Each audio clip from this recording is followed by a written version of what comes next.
Women's are tech's most untapped resource, absolument. Plus il y a de femmes qui sont expertes, qui sont mises en avant, ça va inspirer d'autres femmes. Le milieu technologique, souvent, est assez hostile. Et ça, on voit comment hostile, oui, aux femmes. Dans la vitesse qu'on va aujourd'hui, ils disent qu'il faut à peu près 130 ans pour avoir l'égalité de genre. Mais c'est une raison de plus pour garder notre conviction. Complètement, complètement. On est plus motivés que jamais. Voilà, exactement. Bienvenue dans le podcast Return on Responsibility d'Agoria. Dans cette série, nous explorons toujours comment les initiatives durables peuvent donner un avantage compétitif aux organisations. Et chaque fois, on fait ceci autour d'un thème central. Dans cet épisode, nous parlons de l'égalité du genre dans l'industrie technologique. Comment la Belgique se situe-t-elle dans les statistiques internationales ? Quels sont les principaux défis auxquels les femmes, les filles sont confrontées ? Et comment les entreprises, les décideurs politiques, les institutions académiques et la société dans son ensemble peuvent-elles contribuer à réduire l'écart entre les sexes ? Et pour débattre de ce sujet, j'ai le plaisir d'accueillir Ayumi Moore Aoki, la fondatrice et le CEO de Women in Tech Global. Soyez le bienvenu, Ayumi. Merci,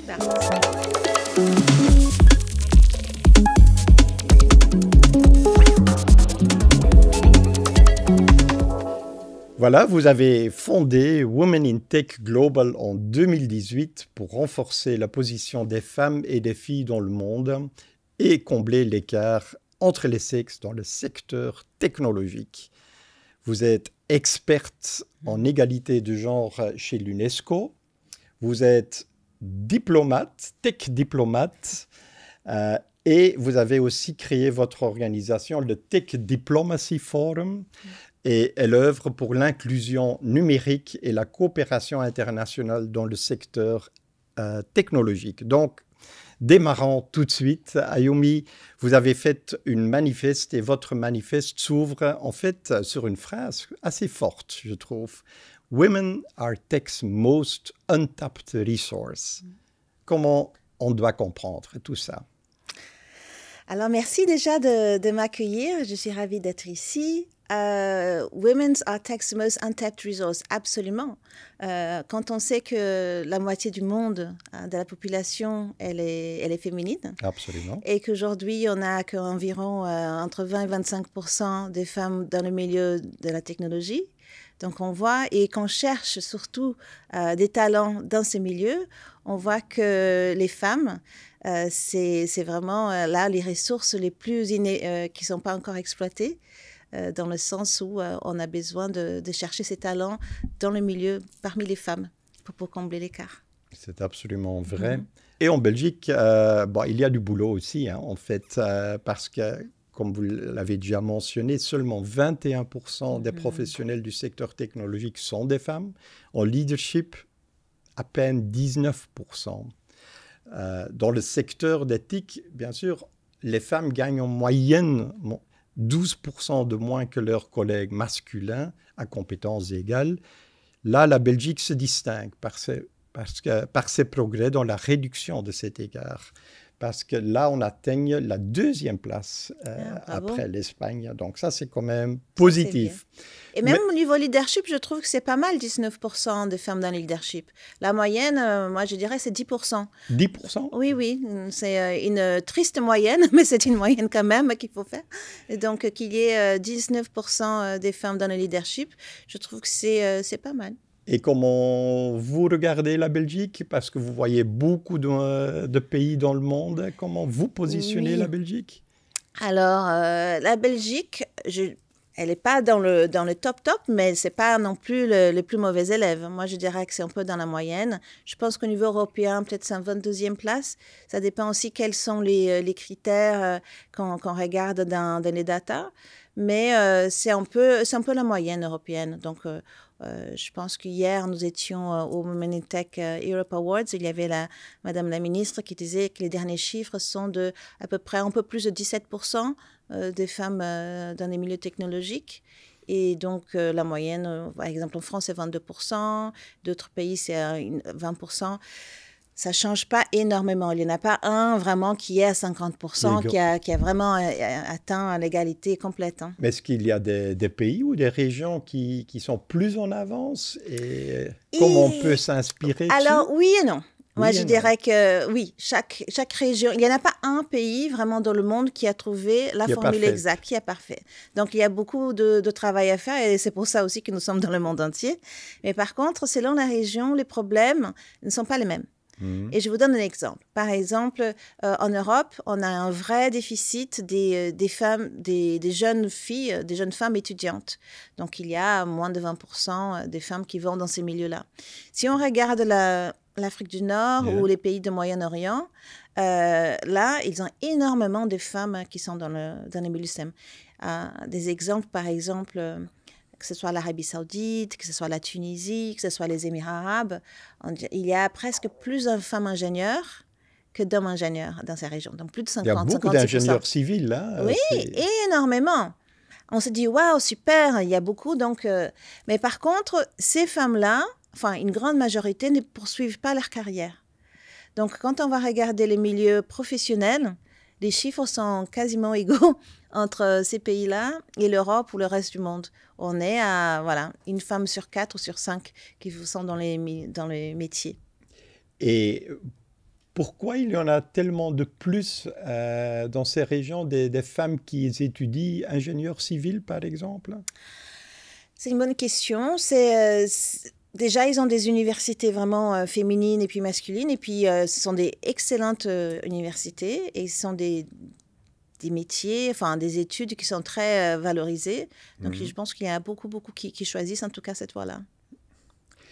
Et si je reviens sur Women in Tech Global, dans tous ces pays, comment vous travaillez là et comment vous faites le nécessaire pour vous donner une place qui est presque indispensable? Pas presque indispensable. Indispensable. Elle est indispensable. Oui, mais vous pouvez me corriger. Oui, donc par chaque pays, en fait, on travaille, donc le siège est à Paris, mais nous travaillons vraiment avec nos équipes locales. Donc, une équipe au Brésil, au Pérou, en Afrique du Sud. Et selon les pays, les besoins sont différents. Par exemple, notre équipe au Burundi ou en Afrique du Sud n'ont pas les mêmes besoins que notre équipe au Canada ou au Japon. Donc, par exemple, en Afrique du Sud, on travaille vraiment, nous avons 4 piliers. Donc, l'éducation, l'inclusion digitale et sociale, le business et puis l'advocacy. Et donc, en Afrique du Sud, on travaille vraiment sur l'inclusion digitale parce que c'est quelque chose qu'on a vraiment besoin. Donc là, nous avons des learning centers, des instituts comme d'apprentissage dans des townships, dans des endroits vraiment très pauvres à Cape Town. Et puis un autre, nous sommes en train d'ouvrir à Johannesburg. Et puis un autre vraiment à la frontière avec le Mozambique, où là, on a un lieu qui est sûr, où on donne accès aux ordinateurs aux enfants. On donne aussi du training, des programmes gratuits. Donc ça, c'est vraiment pour la jeunesse et l'inclusion digitale. Quand on va, par exemple, en Asie centrale, au Kazakhstan, nous avons une communauté incroyable. Au Kazakhstan. L'Asie centrale, c'est la folie. Ils nous adorent. C'est vrai? Ah oui. Moi, j'étais étonnée. Moi, je ne connaissais pas les stans. Et je suis allée au Ouzbékistan, Kazakhstan. On a ouvert au Kyrgyzstan. Et là, la semaine dernière, j'étais au Tadjikistan. Wow! Ouais. Et les stands, on a un appui. Déjà, la population là-bas, elle est très jeune. Donc, plus de 50% de la population a moins de 25 ans. Et ils sont friands, ils ont envie d'apprendre, ils ont envie de rentrer dans ces milieux. Et on a même lancé le premier fonds Venture Fund féminin pour les femmes start-up dans la région. Donc, c'est plus dans la partie start-up et très jeunesse. Mais je ne savais pas du tout ça. Il faut venir. Absolument. D'ailleurs, ça c'est du Kyrgyzstan. Ah, mais ça, pour ceux qui savent regarder, c'est très, très beau. Ouais. OK, mais revenons peut-être alors un petit peu sur l'enseignement. Sur l'enseignement. Ça m'étonne toujours pourquoi il y a tellement peu de femmes et de filles, je devrais dire, qui choisissent les filières STEM ou même TIC. Oui. Vous avez une logique ou des raisons pourquoi ça se passe comme ça? Disons que s'il y avait un seul souci, Yeah. ça aurait été simple de le combattre et puis de le corriger. Mais c'est un ensemble de choses, voyez. Ça va des stéréotypes que nous avons tous et toutes sur quels sont les métiers féminins, quels sont les métiers masculins, les traditions culturelles, les pays, la famille, les religions. C'est un ensemble de choses qui fait que et ça vient aussi des supports, même des livres d'école. Qu'est-ce qu'on apprend à l'école? Il y a très peu de livres aujourd'hui, quand ils sont en petite section, qui vont parler des femmes ingénieures ou des scientifiques. Il y a même des études très récentes qui montrent qu'une petite fille, à l'âge de 5 ans, quand on lui demande de dessiner une personne scientifique, donc on pose vraiment la question d'une manière très neutre, pour pas dire un ou une. Et 5% ou 98% vont dessiner un homme pour un scientifique. Donc, c'est ancré dans sa mémoire. C'est pas évident à changer. Non, c'est pour ça que c'est... Qu'est-ce qu'on peut faire? Qu'est-ce qu'on peut faire? On peut faire plein de choses. OK. Parce que même, je pense que c'est Hillary Clinton qui disait qu'on peut changer les lois, mais changer la manière que les gens de penser, c'est les plus difficiles. Donc, il faut par des rôles modèles, changer le narratif, changer comment on va décrire, et puis aussi montrer des exemples des femmes qui sont leaders, qui sont en train de changer le monde, parce qu'elles sont dans ces métiers-là. Ça passe par les dessins animés, ça passe par les livres, ça passe par ce qu'on passe à la télévision, et ça passe aussi par l'enseignement qu'on reçoit à la maison. Mais est-ce que c'est une responsabilité des écoles ou de nous tous? C'est collectif. Non, c'est collectif, complètement. Et je vous donne un exemple. Donc, moi, je suis maman de 4 enfants, 2 garçons, 2 filles. Félicitations. Parce que égalité même à la maison. Ah, quel 2 garçons, bonheur. 2 filles, tout le bonheur. Et mes 2 aînés, donc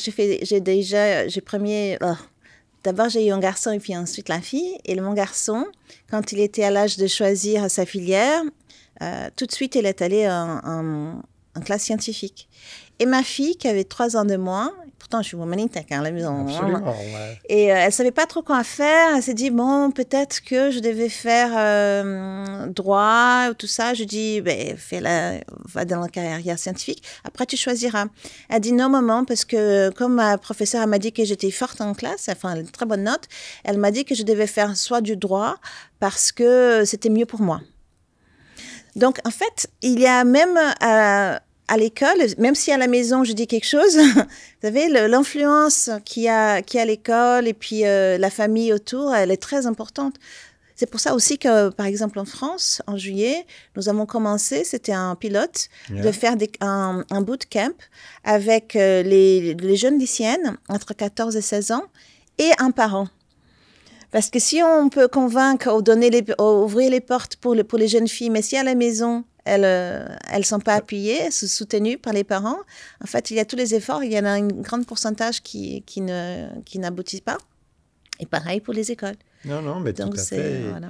Et ça nous amène tout naturellement au rôle modèle, bien sûr, parce que ce sont aussi les rôles modèles qui peuvent changer le narratif quelque part, Exactement. non? Oui, exactement. Vous utilisez beaucoup le concept des rôles modèles dans l'organisation aussi? Oui, donc nous avons déjà le premier événement, enfin, la première initiative que j'ai fait quand j'ai lancé Women in Tech en 2018, c'était les Women in Tech Global Awards. Yeah. On s'est dit, waouh, les Global Awards, c'est qu'il y a du bling-bling, des awards.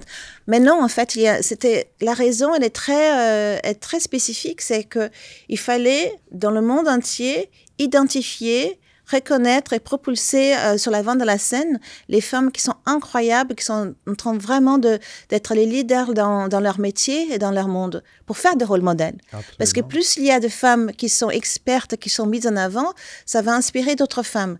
Donc ça, c'est pour les femmes. Après, on a The Women in Tech Best Ally Award, parce que je pense qu'on ne peut pas faire le changement s'il n'y a pas l'autre moitié de la population, les hommes.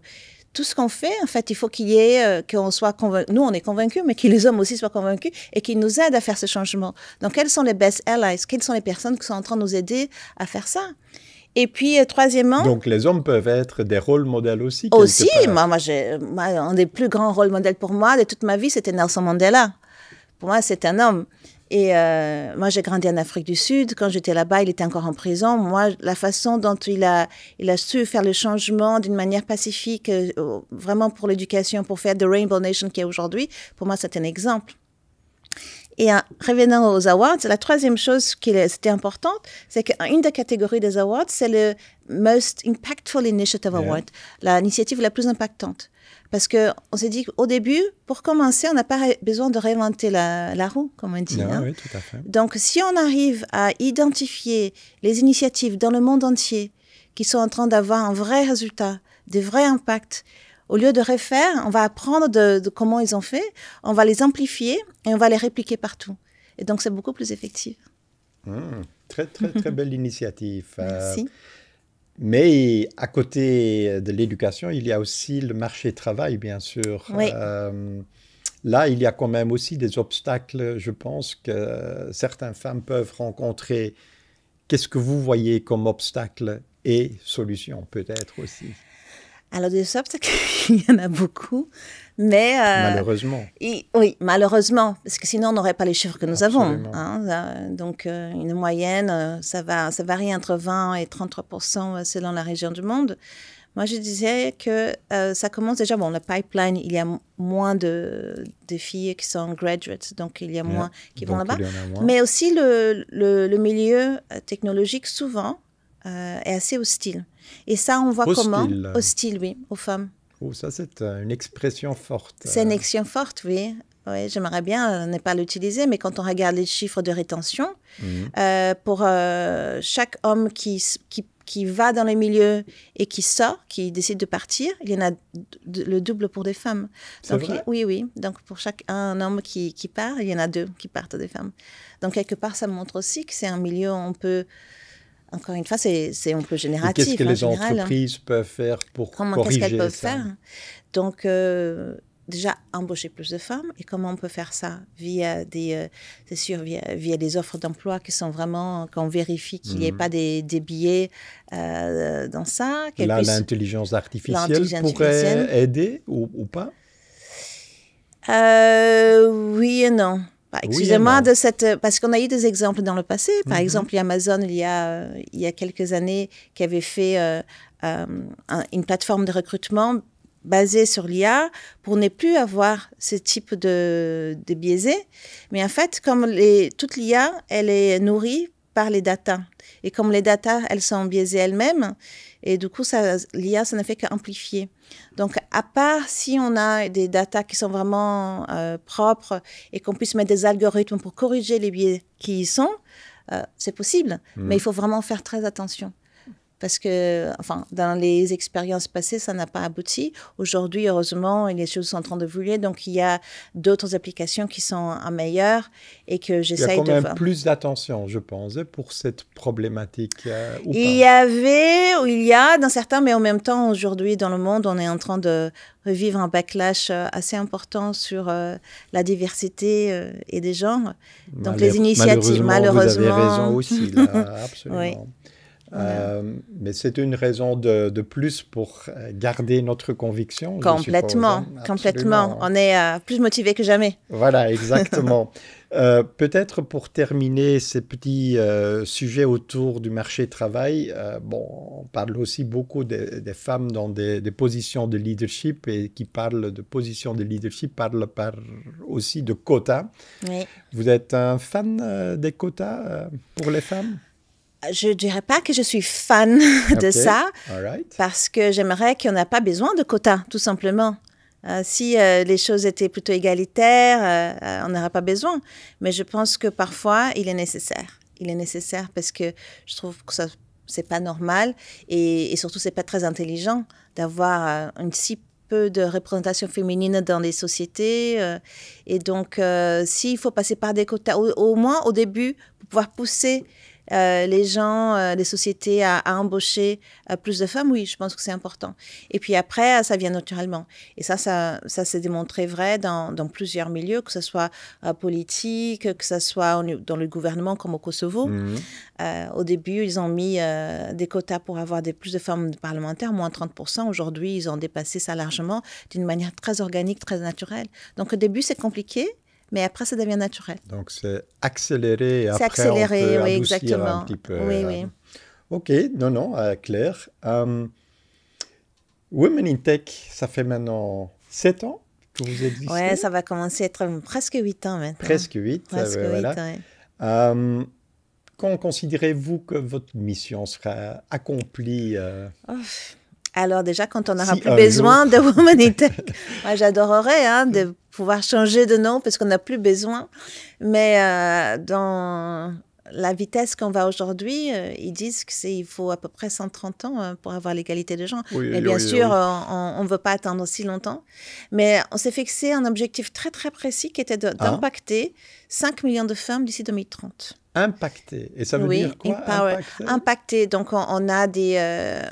via l'éducation, via des programmes, donc de toucher d'une manière positive, mais pas juste elles sont allées dans un événement. Non, c'est pas ça. C'est pas juste elles ont vu, non. C'est vraiment comment on a impacté cette vie. Est-ce qu'elles ont reçu un financement? Est-ce qu'elles ont été mentorées? Est-ce qu'elles ont suivi un programme? Et quelles sont les façons qu'on a pu toucher cette personne pour qu'elle puisse bénéficier d'une manière ou d'une autre de notre travail et de celui de nos équipes. 5 millions. 5 millions. Et on est à combien? Un peu plus d'un demi-million. Oh, il y a encore du boulot. Il y a du boulot, il y a du boulot, mais c'est pour ça que... Mais bon, là, on a passé la 5e, là, et parce qu'on est en train de grandir, et parce que le travail, je ne fais pas toute seule, au contraire, c'est vraiment via nos équipes que nous sommes plus de 65 pays aujourd'hui. On va y arriver, je suis convaincue. J'ai aucun doute. Quand j'entends votre passion, j'en suis convaincue aussi. D'ailleurs, quelles sont les choses qui vous donnent de l'espoir? Les choses... Quand on parle de 5 millions, on parle de ces demi-millions de femmes, mais ce sont des vies, ce sont des personnes qu'on les a rencontrées, enfin pas toutes, mais moi-même, j'ai rencontré plusieurs, et je vous donne un exemple. La toute première chose que j'ai faite quand j'ai lancé Women in Tech en 2018, c'était faire un bootcamp en ligne, où on avait mis ensemble, choisi 50 femmes de 35 pays différents pour pouvoir faire un bootcamp apprendre à coder. C'était en 2018. Et une de ces femmes était de la Macédoine du Nord, un pays aussi qu'à l'époque je ne connaissais pas beaucoup.